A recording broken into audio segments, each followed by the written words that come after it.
executive director of the Skeptics Society. He is also a best-selling author whose latest book is called The Mind of the Market: Compassionate Apes, Competitive Humans, and Other Tales from Evolutionary Economics. Michael, nice to have you on the program. Sounds like a wild ride, huh? Yeah. I want to go to the Skeptics Society in just a second, have you explain that. But first of all, this subtitle, as we laughed at it, means what? Well, that we are primates, of course, and like all primates, we have these sort of competing motives. That is, we are selfish and self-centered, and we want to better ourselves and our families, and yet we also have an instinctive urge to be a good fellow group member, to be pro-social, cooperative, altruistic, and give to others. So we have this constant tension, and the rub here is, how do we structure a society? Liberal democracy and market capitalism is what we have, and how do we mix the amount of freedom to give people the opportunity to better themselves individually, and yet also have a broader sort of social goal? And so what I'm arguing in The Mind of the Market is that market capitalism is the best tool ever devised for lubricating the trade between individuals that are strangers. That is the breaking down the natural animosities in our natural tribalisms between strange groups. We can understand from an evolutionary perspective why people are nice to one another who are related or know each other, kin and kind, but what about total strangers? And so over the last 10,000 years, what's evolved is this trading mechanism, beginning with like feasting, the potlatch, things like that. It's a way of breaking down natural fears and animosities of strangers, the other groups that we naturally are worried about, and make those part of our in-group, and trade is the best way to do that.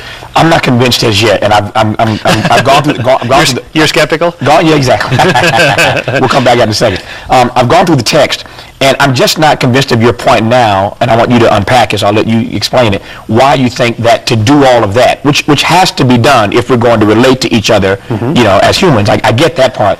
But why you argue that market capitalism is the best way to do that? I can give you 3 other examples I think are better than that, but tell me why you think that's the best. Well, because markets are fairly efficient.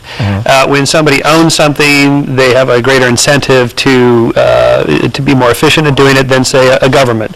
This isn't to say that everything can be better done with markets, just that most things can be. And so again, I go back to like the basic studies on hunter-gatherer groups and how they fight a lot, but once they begin to trade, it breaks down those natural animosities. So, for example, what's the first thing 2 nations do when they start not getting along? Well, one of them usually imposes economic sanctions on another one.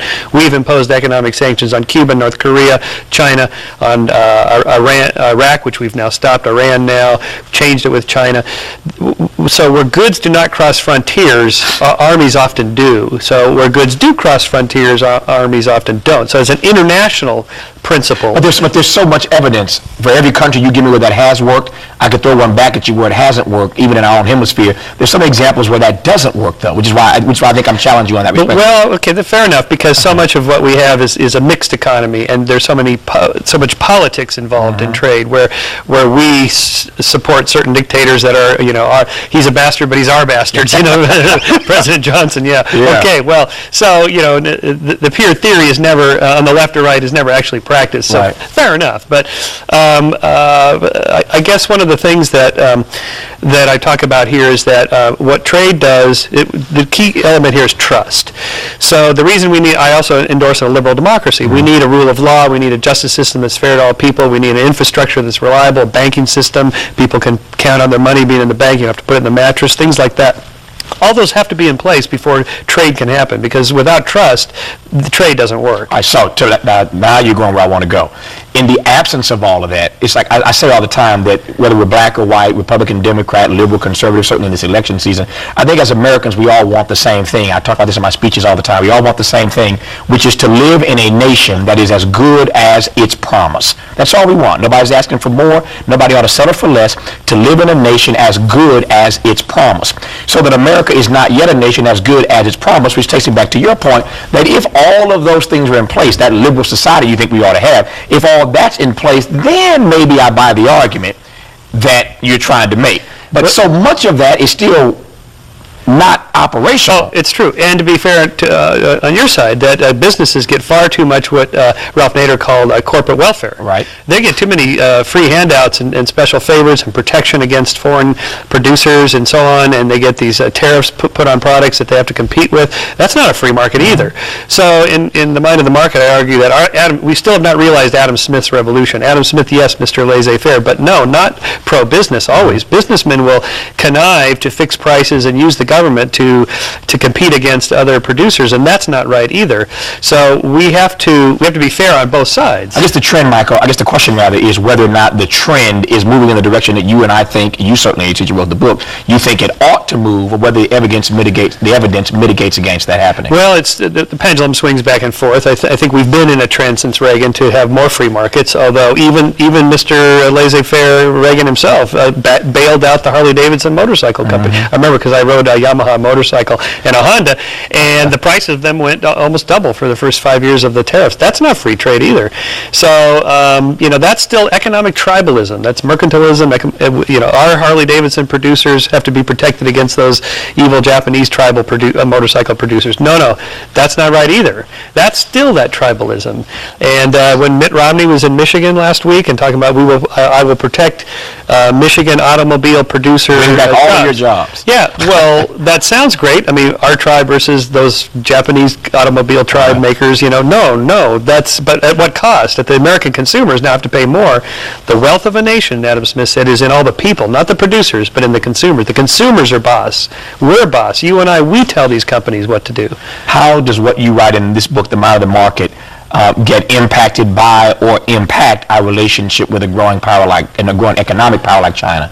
Yes, well, if there's any country we need to open up those borders and start getting in on the, lubricating the wheels of trade, it's China. I mean, there's 1 billion potential customers there.